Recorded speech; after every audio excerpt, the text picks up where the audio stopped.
الحمدللہ رب العالمین والصلاة والسلام علی اشرف الانبیاء والمرسلین الحمدللہ رب العالمین والصلاة والسلام علی اشرف الانبیاء والمرسلین وعلی آلہ واصحابہ اجمعین اما بعد اعوذ باللہ من الشیطان الرجیم بسم اللہ الرحمن الرحیم یا ایھا الذین آمنوا لا تأکلوا اموالکم بینکم بالباطل الا ان تکون تجارۃ عن تراض منکم۔ اللہ رب العزت نے لوگوں کی ضروریات کو پورا کرنے کے لیے خرید و فروخت اور آپس کا لین دین جائز قرار دیا ہے، اور اس کے لیے باقاعدہ کچھ اصول و ضوابط بھی مقرر اور متعین فرما دیے ہیں۔ عام طور پر خرید و فروخت اور تجارت جو ہمارے ہاں چلتی ہے اور قدیم زمانہ سے ہی یہ رائج ہے، جسے بیع مساومہ کہتے ہیں کہ کوئی شخص دوسرے کے پاس یعنی مشتری بائع کے پاس جا کے باؤ تاؤ کر کے کوئی چیز خرید لیتا ہے یا بیچ دیتا ہے۔ عمومی طور پر یہ خرید و فروخت نقدی ہوتی ہے، کسی وقت ادھار کی صورت بھی بیع ہو جاتی ہے، اور شرعی طور پر ادھار یکمشت ہو یا اقساط کی صورت میں بیع کرنے میں بھی کوئی حرج نہیں۔ بیع کی ایک اور صورت جسے بیع مرابحہ کہا جاتا ہے، بیع مرابحہ یہ ربح سے ماخوذ ہے، یہ بھی بیع کی ہی ایک مخصوص صورت ہے۔ اس میں اور عام بیع میں فرق یہ کیا جاتا ہے کہ عام بیع میں فروخت کنندہ اس بات کا پابند نہیں ہوتا کہ وہ اپنی چیز کی اصل لاگت یا اصل قیمت بتائے، اور اس میں اپنے نفع کا باقاعدہ کوئی تعین کرے۔ وہ چیز ایک قیمت اس کی بتا کے وہ بیچتا ہے، مشتری وہ اس قیمت کا کوئی اندازہ لگا کے یہ چیز کتنے کی ہوگی اس کی قیمت وہ اپنے پاس سے یا اپنی طرف سے متعین کر کے وہ چیز خرید لیتا ہے، اور اس کو اس بات سے غرض نہیں ہوتی، نہ ہی اس کو یہ بتانا ضروری ہوتا ہے کہ یہ چیز اصل کتنے کی آئی ہے اور اس پر کیا اخراجات ہوئے ہیں، اور اس میں جو فروخت کنندہ ہے وہ کتنا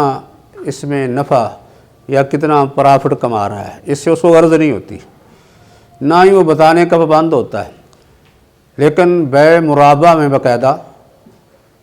جو فروخت کنندہ ہے یعنی بائع وہ اس بات کا پابند ہوتا ہے کہ وہ اصل قیمت اس کی بیان کرے، اور اپنی لاگت پر جو وہ زائد نفع لینا چاہتا ہے اس کا بھی تعین کرے، اس کا وہ پابند ہے۔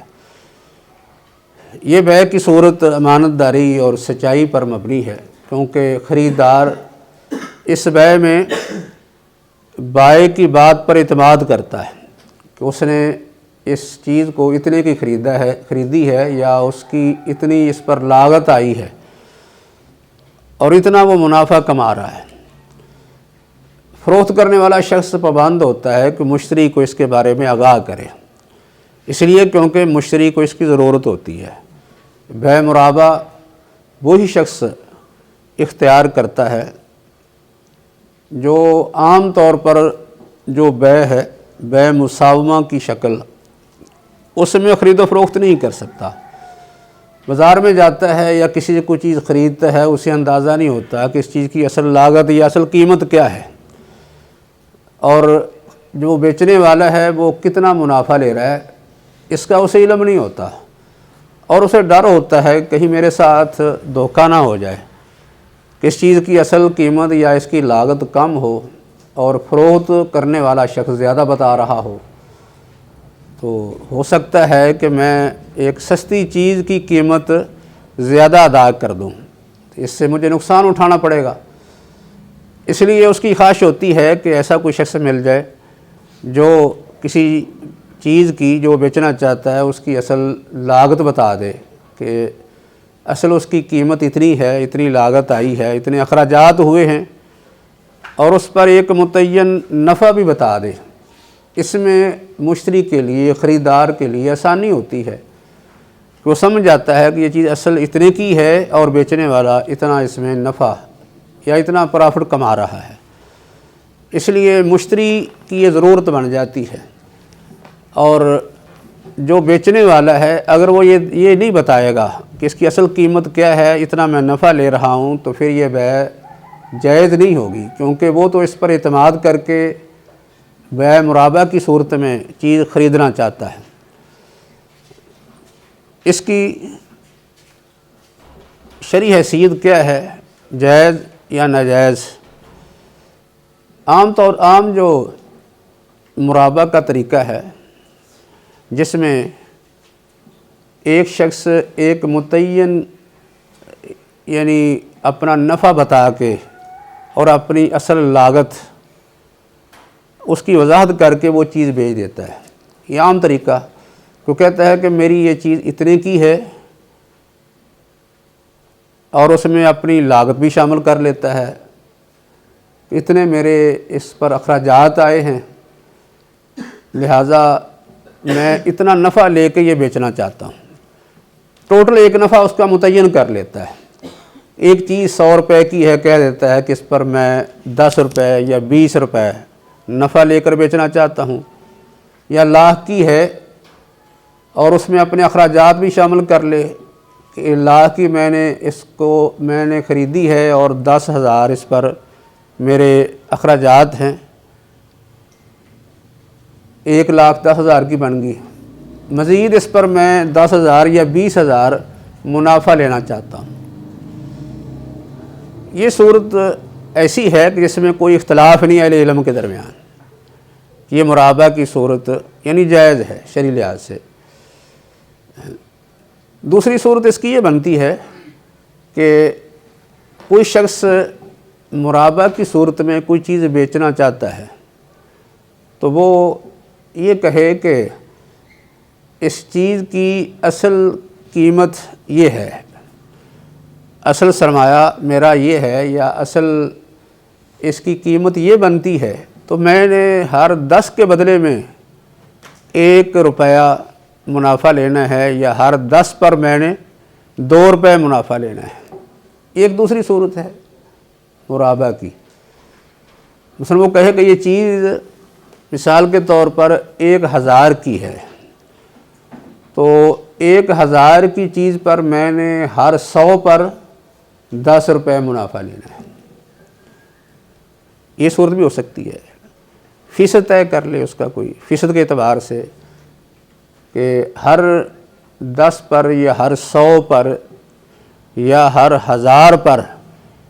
چیز زیادہ مہنگی ہو تو پھر لاکھ پر بھی کہہ سکتا ہے کہ میں نے ہر لاکھ کے حساب سے، یعنی اس کی قیمت جتنی بنے گی، ہر لاکھ پر یا ہر 1,000 پر یا ہر 100 پر یا ہر 10 پر میں 2% یا 4 یا 10% منافع لوں گا۔ یہ دوسری صورت ہے بیع مرابہ کی۔ اس کے بارے میں کچھ اختلاف ہے کہ یہ جائز ہے یا کہ ناجائز۔ عام اہل علم کی رائے میں یہ مرابہ کی صورت یہ بھی شرعی طور پر جائز ہے، اس میں کوئی قباحت نہیں، یعنی کافی تابعین کا قول یا ان کی رائے بھی اس کی تائید کرتی ہے، جس طرح کہ امام جو ہے وہ ابن سیرین ہیں، محمد بن سیرین، ان کی رائے بھی اس بات کی تائید کرتی ہے۔ امام بخاری نے باقاعدہ اپنی صحیح بخاری میں اس کا ذکر کیا ہے۔ کتاب البیوع کے اندر امام بخاری نے باب باندھا ہے، باب من اجر الامصار علی ما یتعارفون بینہم فی المبایعۃ یا فی البیوع والاجارۃ، کہ لوگوں کے خرید و فروخت کے معاملات میں یا اجارہ یعنی کرایہ داری کے جو معاملات ہیں، ان میں معاملات عرف کے مطابق جاری کیے جائیں گے، یہ پابند ہے۔ اور اس میں ابن سیرین رحمہ اللہ کا یہ قول نقل کیا ہے کہ لا باس العشرۃ باحد عشرہ ویأخذ للنفقۃ ربحا، کہ کوئی حرج نہیں کوئی شخص 11 والی چیز کو بیچ دے، کوئی حرج نہیں کوئی شخص 10 والی چیز کو بیچ دے 11 کے بدلے میں، یعنی 10 والی چیز 11 کے بدلے میں بیچ دے، اور وہ اپنے اخراجات پر بھی منافع لے سکتا ہے۔ یہ ابن سیرین کا قول امام بخاری نے اس باب کے تحت ذکر کیا ہے۔ اس معلوم ہوتا ہے کہ محمد بن سیرین رحمہ اللہ بھی اس بات کے قائل ہیں کہ مرابہ کی یہ صورت اختیار کی جا سکتی ہے، یعنی شرعی طور پر جائز ہے۔ کوئی آدمی کہے کہ یہ چیز میں بیچ رہا ہوں اور اس میں 10 پر یعنی 10 درم کی چیز پر 1 درم منافع لوں گا، 10 پر 1 درم یا 10 پر 1 دینار منافع لوں گا، تو ایسے ہی وہ چیز اگر 20 30 یا 40 50 درم یا دینار کی ہے تو ہر 10 پر 1 دینار یا درم یا 2 وہ لے سکتا ہے۔ ایسے ہی قاضی شرح اور سید المسیب اور ابراہیم نخعی یہ بھی اس کے جواز کی ہی رائے رکھتے ہیں، اور امام شافعی اس طرح حناف وغیرہ کی بھی یہی رائے ہے کہ یہ جائز ہے۔ حضرت عبداللہ بن عمر اور عبداللہ بن عباس رضی اللہ عنہما سے یہ مروی ہے کہ یہ صورت یہ ناجائز ہے۔ یہ اصل میں اس وقت صحابہ کے ہاں یہ ایک اجمی بیع کے نام سے مشہور تھی، اجمی نام چلتا تھا، اجمی ہی طریقہ کار چلتا تھا، جس میں یعنی فارسی میں کیونکہ یہ الفاظ استعمال ہوتے ہیں دا یازدہ دا دوازدہ، یعنی 10 والی چیز جو ہے وہ 11 کے ساتھ یا 10 والی 12 کے ساتھ۔ تو عبداللہ بن عباس اور عبداللہ بن عمر کی یہ رائے تھی کہ یہ بیع اجمی طریقہ ہے، یہ ناجائز ہے، لیکن باقی اہل علم کہتے ہیں کہ نہیں، یہ عام طور پر تو ناجائز نہیں ہے، اس لیے کیونکہ کسی نص میں اس کی حرمت کا بیان نہیں، نہ اس میں کسی شرعی اصول کی مخالفت ہوتی ہے۔ حضرت عبداللہ بن عمر یا عبداللہ بن عباس ان کا جو اثر ہے وہ سند کے اعتبار سے ضعیف ہے، یا اس کا مطلب یہ ہے کہ کوئی شخص چیز اس طریقے سے بیچے کہ وہ کہے کہ میں یہ چیز بیچتا ہوں اور میں 10 پر جو ہے وہ 1 روپیہ منافع لوں گا یا 10 پر 2 روپے منافع لوں گا، اور اصل اس کی لاگت وہ بیان نہ کرے، یعنی اصل قیمت لاگت بیان نہ کرے، ویسے کہہ دے کہ میں یعنی جو چیز بیچ رہا ہوں اس کی قیمت پر یعنی 10 پر 1 روپیہ یا 10 پر 2 روپے میں منافع لوں گا، یہ کہہ دے، پہلے وضاحت نہ کرے، تو اس میں اصل قیمت جو ہے مجہول رہ جائے گی۔ بعد میں جب ادا کرے تو اس وقت اس کی وضاحت کرے کہ اس کی قیمت یہ ہے، تو میں نے ہر 10 کے بدلے میں 1 یا 2 روپے یا درم و دینار منافع لینا ہے، تو ایسے طریقے سے یہ بیع ناجائز ہوگی۔ ورنہ اگر قیمت کی وضاحت کر دیتا ہے، یعنی جب آپس میں بات کرتے ہیں، معاہدہ کرتے ہیں یا لین دین کا عقد ہوتا ہے، تو اس وقت وضاحت ہو جاتی ہے کہ اس کی اصل لاگت یہ ہے اور اتنا منافع ہے، خواہ منافع کوئی ٹوٹل زائد رقم طے کر لیں یا وہ الگ الگ کوئی فیصد کا حساب کر لیں کہ ہر 10 پر ہر 100 پر یا ہر 1000 پر اتنے % جو منافع لیا جائے گا، تو پھر بھی شرعی طور پر یہ جائز ہے۔ مرابہ کے اندر یعنی یہ ایک قسم سمجھ لیں کہ بیع کی ہے، فرق کہ عام بیع اور اس میں فرق کیا ہوا؟ عام بیع کے اندر جو فروخت کرنے والا یا بائع ہے وہ اصل قیمت بتانے کا کوئی پابند نہیں ہوتا، اس میں اصل قیمت اور منافع متعین بتانے کا پابند ہے۔ باقی جو ہے وہ یہی بے جس کو مرابہ کا نام دیا جاتا ہے، بے مرابحہ، یہ اسلامی بینک جو ہیں وہ کیسے استعمال کرتے ہیں؟ اسلامی بینکوں کے اندر یہ مرابہ، یہ گویا کہ جو خریدنے والا ہے اس کے آرڈر پر یا اس کے خریدنے کے وعدے پر کیا جاتا ہے۔ اس کو کہتے ہیں المرابطۃ للآمر للشراء یا المرابطۃ للواعد بالشراء۔ مثلا ایسے شخص کے لیے مرابہ جو خریدنے کا آرڈر کرتا ہے، یا ایسے شخص کے لیے مرابہ کرنا جو خریدنے کا وعدہ کرتا ہے۔ یعنی یہ مخصوص صورت ایک کہ باقاعدہ جو کلائنٹ ہے، خریدنے والا، مشتری ہے، وہ بینک کے پاس جا کے ایک درخواست کرتا ہے جس میں بینک کو اپنے لیے کوئی چیز خریدنے کے لیے کہتا ہے، گاڑی خریدنی ہے یا کوئی اور چیز خریدنی ہے، اس کے لیے بینک کو وہ آرڈر دیتا ہے یا درخواست کرتا ہے، یا کہہ لیں کہ بینک سے خریدنے کا وعدہ کرتا ہے۔ یعنی بینکوں کے اندر مرابہ کی یہ صورت چلتی ہے، یعنی اسلامی بینکوں میں، جس میں باقاعدہ ایک شخص ایک بینک کے پاس خریدنے کے لیے درخواست دیتا ہے اور اس کے بعد پھر وہ خریدنے کا پابند ہو جاتا ہے۔ آرڈر کہہ لیں یا اس کو وعدہ کہہ لیں یا درخواست کہہ لیں، ہر صورت میں خریدار، مشتری، درخواست دینے والا اس کو خریدنے کا پابند ہو جاتا ہے۔ ہوتا تو پہلے وعدہ ہے، لیکن حقیقت میں اس وعدے کی پابندی اس کے لیے لازم ہو جاتی ہے۔ شرعی جو خرید و فروخت کے اصول ہیں ان کو سامنے رکھ کے اگر اس کا جائزہ لیا جائے تو شرعی مرابحہ جو اہل علم نے یا فقہاء ائمہ نے اپنی کتب میں ذکر کیا ہے، اور اسلامی بینکوں میں جو مرابحہ ہے، ان دونوں کے درمیان کیا فرق ہے؟ ایک فرق تو یہ ہے کہ عام مرابحہ کے اندر، یعنی شرعی مرابحہ کے اندر، بیچنے والے کے پاس وہ چیز محل موجود ہوتی ہے، جبکہ بینکوں میں جو مرابحہ چلتا ہے اس میں کلائنٹ کی درخواست کے بعد بینک خریدتا ہے، جبکہ عام مرابحہ میں کسی کے پاس چیز، یعنی بیچنے والے کے پاس یا تاجر دکاندار کے پاس پہلے موجود ہوتی ہے، لیکن یہاں آرڈر کے بعد خریدی جاتی ہے۔ دوسری صورت یہ ہے کہ عام طور پر کوئی تاجر یا جو بائع ہے وہ کسی کے آرڈر یا کسی کی درخواست کے بغیر وہ چیز خریدتا ہے، اس کے بعد کوئی گاہک آ جائے تو فوری بک جاتی ہے، اگر نہ آئے تو اسے انتظار بھی کرنا پڑتا ہے، کیونکہ دوسرا کوئی شخص اس کا پابند نہیں ہوتا، کوئی گاہک آئے یا نہ آئے۔ بلکہ کسی وقت یہ ہوتا ہے کہ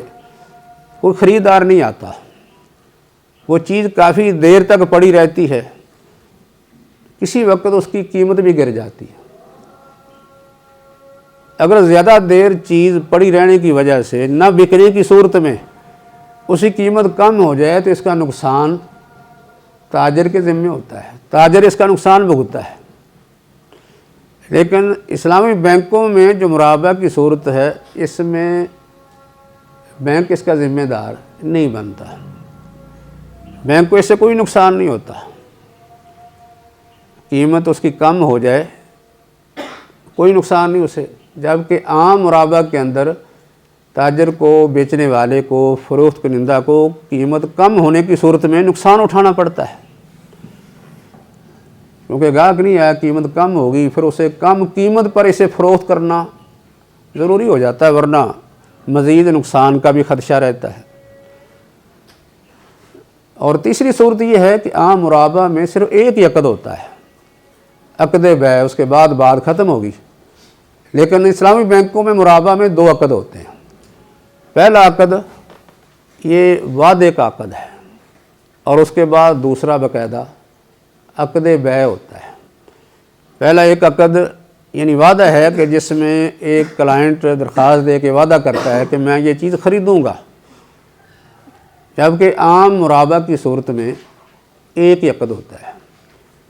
یہاں دو عقد ہو گئے، ایک عقد وعدہ ہے اور دوسرا عقد بیع ہے۔ تیسری صورت ایک فرق کہہ لیں، یا یہ چوتھا فرق کہہ لیں، یہ بھی ہوتا ہے کہ مرابہ میں خریدار کبھی نقد خرید لیتا ہے اور کبھی ادھار۔ تو اس میں جو فروخت کنندہ ہے اس نے صرف قیمت بتانی ہے، اصل قیمت بتانے کا اور اپنا منافع کو متعین کرنے کا بند ہوتا ہے۔ یہ چیز اتنے کی میں نے خریدی ہے، یہ اصل میرا اتنے کا یہ سرمایہ ہے، اس چیز پر میری اتنی ٹوٹل لاگت آئی ہے اور اس پر میں نے اتنا متعین منافع لینا ہے۔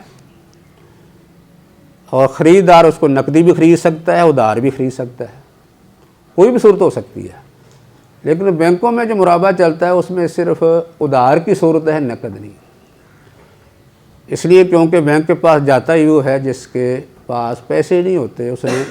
ادھار خریدنا ہوتا ہے، اس لیے اس میں ادھار کی بیع ہوتی ہے، نقد نہیں۔ ایسے ہی عام مرابہ کرنے والے فریقین وہ تو ایک چیز کی خرید و فروخت کرتے ہیں بس، اور اس میں ان کے ذہن میں سود کا بالکل دور دور تک تصور نہیں ہوتا کہ ہم کوئی سودی کاروبار کرنا چاہتے ہیں یا اس خرید و فروخت کے ذریعے سے سود کمانا چاہتے ہیں، ایسا کوئی تصور نہیں ہوتا۔ جبکہ بینکوں کے اندر جو مرابہ چلتا ہے اس میں ان کا اصل مقصد ہی سود ہوتا ہے، اگرچہ نام سود نہیں لیتے، اس کو نفع، منافع یا پرافٹ کوئی بھی نام دے دیں، لیکن اصل مقصود یہ ہوتا ہے۔ اس لیے کیونکہ مرابہ جو ہے یہ ایک خرید و فروخت کی ایک مخصوص صورت ہے، وہ تمویل کا کوئی ذریعہ نہیں، یعنی کوئی سرمایہ کاری، پیسے پر پیسہ کمانے کا کوئی ذریعہ نہیں ہے۔ یہ مرابہ یعنی بیع المرابہ یہ تمویل، سرمایہ کاری یا پیسے پر پیسہ کمانے کا ذریعہ نہیں، بلکہ یہ تو ایک خرید و فروخت کی مخصوص صورت ہے۔ کوئی شخص کسی سے چیز خریدتا ہے اور اس کی اصل قیمت پوچھ کر خریدتا ہے کہ اصل قیمت کتنی ہے اور تو نے منافع کتنا لینا ہے، بس یہ۔ جبکہ بینکوں میں یہ طریقہ جو ہے باقاعدہ سرمایہ کاری کا ہے۔ بینک جو ہیں وہ پیسے کے ذریعے سے پیسہ کماتے ہیں، یعنی پیسہ دے کے پیسہ کمانا یہ کاروبار میں نہیں آتا، بلکہ یہ سود میں آتا ہے، سود کی یہ صورت ہے۔ یعنی عام مرابہ اور اسلامی بینکاری میں جو مرابہ کا تصور ہے، اس طرح ان کے درمیان یہ فرق ہے۔ ایسے اس کے علاوہ اور بھی کئی ایسے اسباب ہیں یا ایسے امور جن کی وجہ سے عام مرابہ اور اسلامی بینکوں کے اندر جو مرابہ رائج ہے ان کے درمیان فرق ہو جاتا ہے۔ اس میں ایک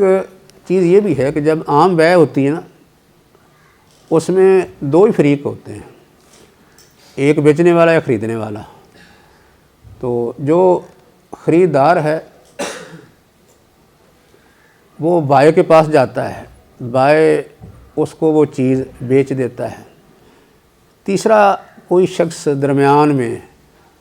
کوئی ذریعہ نہیں بنتا،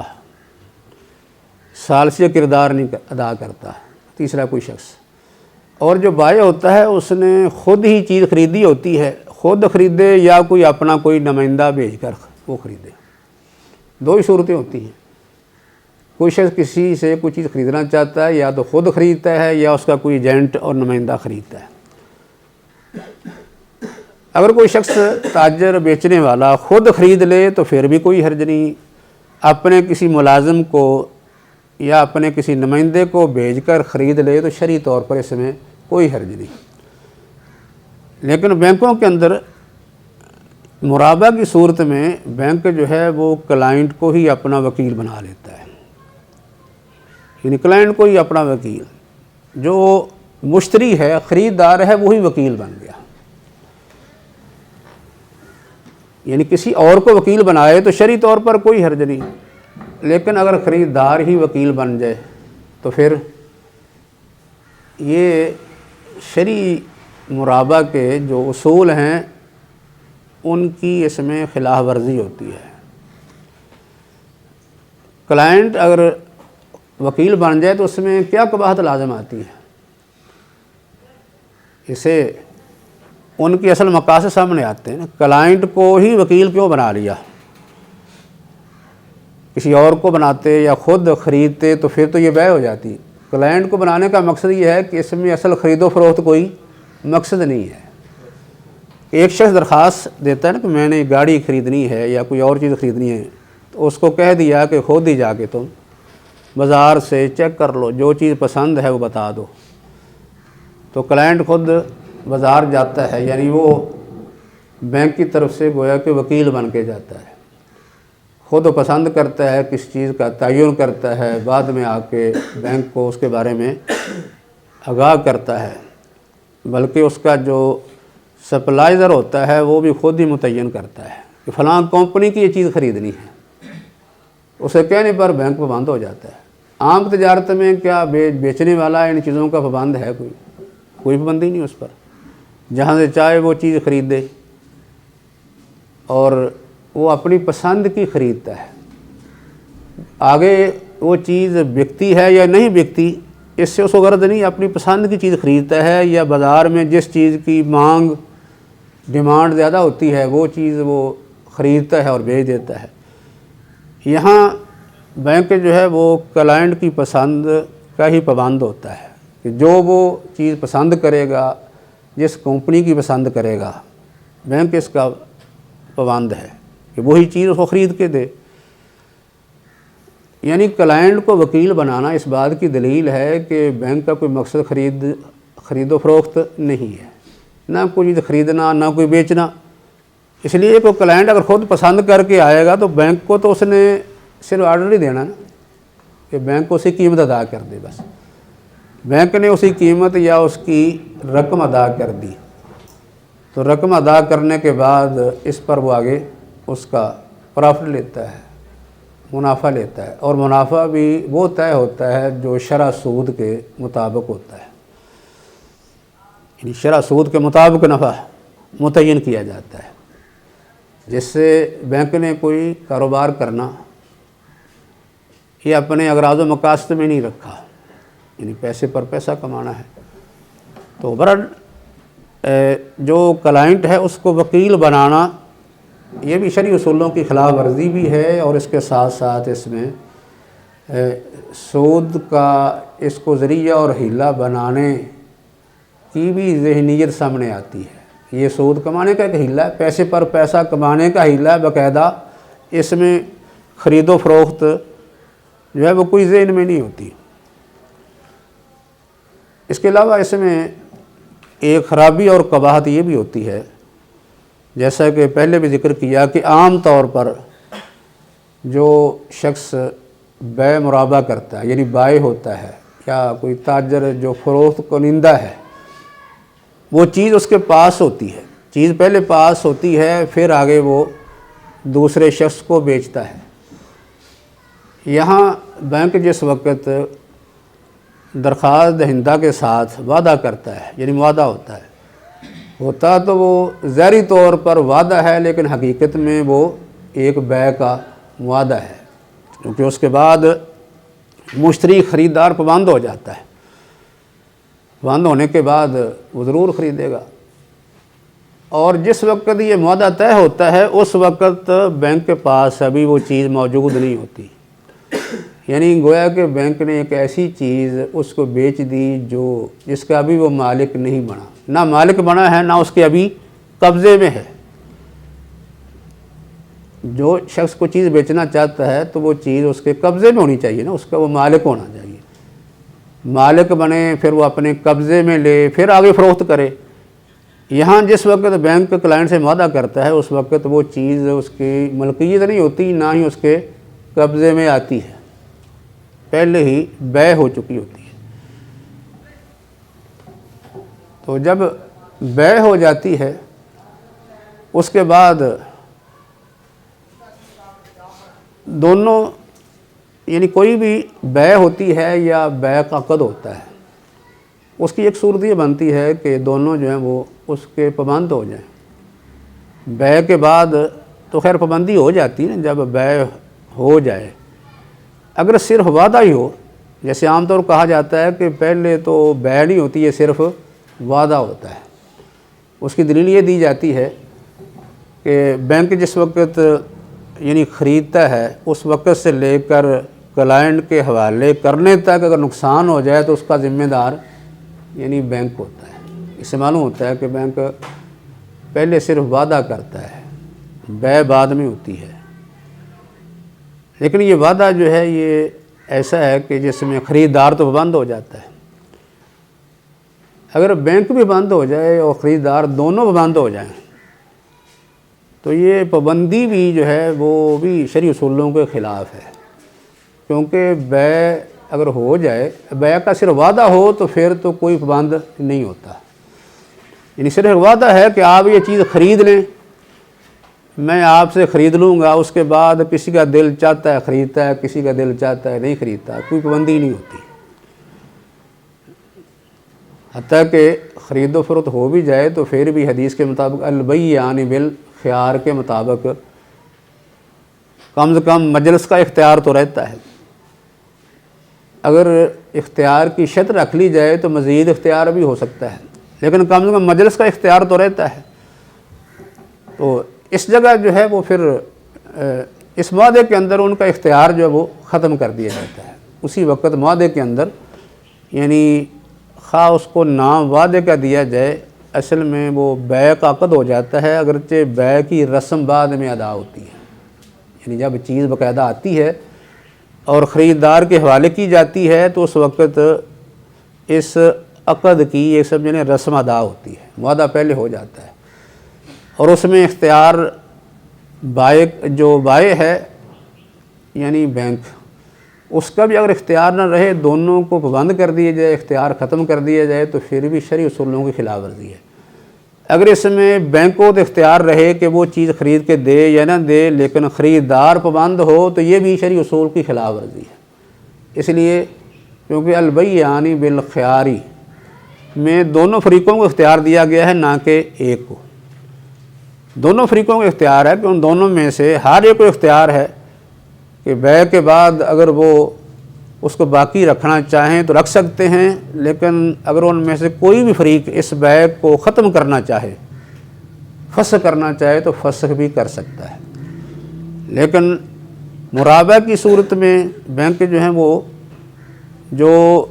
خریدار ہوتا ہے، کلائنٹ ہوتا ہے، اس کے اختیار کو ختم کر دیا جاتا ہے کہ وہ خریدنے کا پابند ہے۔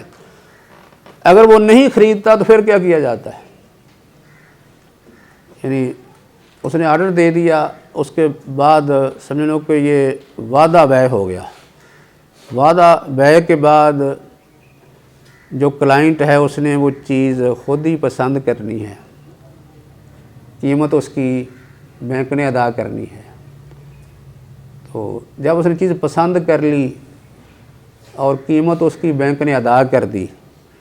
اس کے بعد اگر کلائنٹ یا خریدار انکار کر دے تو پھر ذمہ دار کون ہے؟ پھر ذمہ دار کلائنٹ ہی ہوتا ہے، اس کو نقصان وہ بھرنا پڑتا ہے، کیونکہ بینک نے وہ چیز کسی دوسری جگہ بیچنی ہوتی ہے۔ اگر یہ نہیں خریدتا تو دوسری جگہ بیچنی ہے، دوسری جگہ بیچنے کی صورت میں جو نقصان ہوگا وہ بینک نے اپنے پاس سے ادا نہیں کرنا، بلکہ وہ کلائنٹ ادا کرے گا، اس کی طرف سے ادا کیا جائے گا اگر کوئی نقصان ہو جائے۔ لیکن اگر اس سے کوئی منافع حاصل ہو جائے تو پھر وہ کلائنٹ کو نہیں دیا جاتا۔ نفع تو کلائنٹ کو نہیں دیا جاتا، لیکن نقصان اس سے بھرا جاتا ہے۔ اس لیے اس نقصان کو پورا کرنے کے لیے، یعنی آئندہ ہونے والے نقصان کو پورا کرنے کے لیے جس کا خدشہ یا خطرہ ہوتا ہے کہ یہ نقصان ہو سکتا ہے، اس کے لیے بینک کلائنٹ سے ٹوکن منی وصول کر لیتا ہے۔ ٹوکن منی اس سے جو وصول کی جاتی ہے یہ اس بات کی دلیل ہوتی ہے کلائنٹ جو ہے وہ خریدنے میں سنجیدہ ہے، ضرور خریدے گا۔ تو ٹوکن منی سے اگر وہ نقصان پورا ہو جائے تو ٹھیک ہے، اگر نہ ہو تو مزید کلائنٹ کو دینا پڑتا ہے، وہ اس کو یہ نقصان کو پورا کرے گا۔ یعنی بینک جو ہے اس میں کوئی ذمہ دار نہیں ہوتا، جبکہ عام مرابہ کے اندر یہ صورت نہیں ہوتی کہ اگر کوئی نقصان ہو جائے تو ایک فریق پر ڈال دی جائے، ایک فریق پر اسی وقت ہی ڈالا جائے گا نا جب چیز اس کی ملکیت میں آ جائے، اس کی ذمہ داری میں آ جائے۔ اگر اس کی ذمہ داری یا ملکیت میں نہیں آتی تو اس وقت تک نقصان اس کے ذمہ نہیں ڈالا جاتا۔ پھر جب یہ بیع ہوتی ہے یعنی مرابہ کی صورت، اس کی صورت یہ ہو کہ ان میں سے ہر ایک کو اختیار ہو، کوئی کرے یا نہ کرے، یعنی وعدہ کرنے کے بعد ہر ایک کو اختیار ہو اس وعدے کی بندی کرے نہ کرے، تو پھر شرعی طور پر یہ جائز ہو سکتی ہے بیع ایسی۔ یعنی کوئی حرج نہیں کہ دونوں اگر پابند نہ ہوں، صرف وعدے کی حد تک ہو تو پابند نہ ہوں، اگر بیع ہو جائے تو پھر تو مجلس کا اختیار رہ جاتا ہے، ویسے عقد کی پابندی پھر ضروری ہو جاتی ہے۔ تو برا جس وقت فریقین میں یہ وعدہ طے ہو جاتا ہے، یعنی بیع مکمل ہو جاتی ہے، اس کی رسم ادا ہو جاتی ہے، چیز خریدی جاتی ہے، بینک اسی قیمت ادا کر دیتا ہے اور وہ چیز خریدار یا کلائنٹ کے حوالے کر دی جاتی ہے، اس کے بعد اس نے اس کی رقم ادا کرنی ہوتی ہے، اقساط میں وہ اس کی رقم ادا کرتا ہے۔ اور یہ جو اقساط میں رقم ادا کرتا ہے اس کو کیا کہتے ہیں؟ یہ یعنی منافع ہے، نفع ہے۔ بائع اپنی چیز پر جو نفع لے رہا ہے اس کا حصول وہ قسطوں میں ہو رہا ہے آگے۔ قسطوں میں بینک یہ کلائنٹ سے اپنا نفع وصول کرتا رہتا ہے اور اس کے لیے باقاعدہ جو ہے وہ ایک متعین مدت ہوتی ہے کہ اتنی مدت کے دوران اقساط میں اس کی رقم ادا کرنی ہے، یعنی اس میں اس کی اصل قیمت بھی ہے اور ساتھ اس کا نفع پرافٹ بھی شامل کر دیا جاتا ہے، وہ ادا کرتا رہتا ہے۔ اور اصل لاگت پر جو زائد منافع ہے وہ متعین شرح سود سے ہوتا ہے۔ اگر کوئی شخص اس متعین مدت کے دوران اقساط کی صورت میں یہ رقم ادا نہیں کرتا، یعنی بینک کو اس کی ادائیگی نہیں ہوتی، تاخیر کر دیتا ہے، تو پھر مزید کیا ہوتا ہے؟ اس کو اس بات کا بھی بند کیا جاتا ہے کہ تو نے تاخیر کی صورت میں بینک کی طرف سے جو خیراتی ادارہ قائم ہے، یعنی خیراتی فنڈ جو قائم ہے، اس میں تو نے پیسے جمع کروانے ہیں۔ دوسرے الفاظ میں اس پر جرمانہ ڈال دیا جاتا ہے، یعنی صدقے کے نام سے اسے پھر جرمانہ بھی ساتھ ادا کرنا ہوتا ہے، جو جبری صدقہ کہلاتا ہے، یہ بھی ادا کرنا ہوتا ہے۔ یعنی یہ مزید اقساط تاخیر سے ادا کرنے کی صورت میں یہ بھی اسے مزید ادا کرنا پڑتا ہے۔ جو دوسرے بینکوں میں اسے سود کہہ دیتے ہیں کہ کسی نے کسی سے قرض لینا ہو تو اس میں مدت متعین سے وہ لیٹ کر دے، تاخیر کر دے تو پھر اضافے کے ساتھ وہ ادا کرے گا۔ اس طرح یہاں بھی تاخیر کی صورت میں یعنی مدت پوری ہونے کے بعد پھر اسے مزید خیراتی فنڈ میں صدقہ جمع کرانا ہوگا، جو اصل میں ایک یعنی جرمانے کی صورت ہے، یا اس کو سود کی صورت کہہ لیں، کیونکہ جو روایتی بینک ہیں وہ اس کو سود کا نام دے دیتے ہیں، اسلامی بینک اس کو خیرات کا یا صدقے کا نام دے کے اپنے خیراتی فنڈ میں جمع کر لیتے ہیں۔ یہ اس پر مزید ایک اضافہ بھی ہوتا ہے بیع مرابہ کے اندر۔ پر یہ کچھ ایسی چیزیں ہیں کہ یا ایسے اسباب امور ہیں جیسی شرائط جو بینک اور کلائنٹ کے درمیان طے ہوتی ہیں، اور ان میں جو اسلامی مرابہ ہے یا جس کو شرعی مرابہ کہتے ہیں اس کے اصولوں کی خلاف ورزی ہوتی ہے۔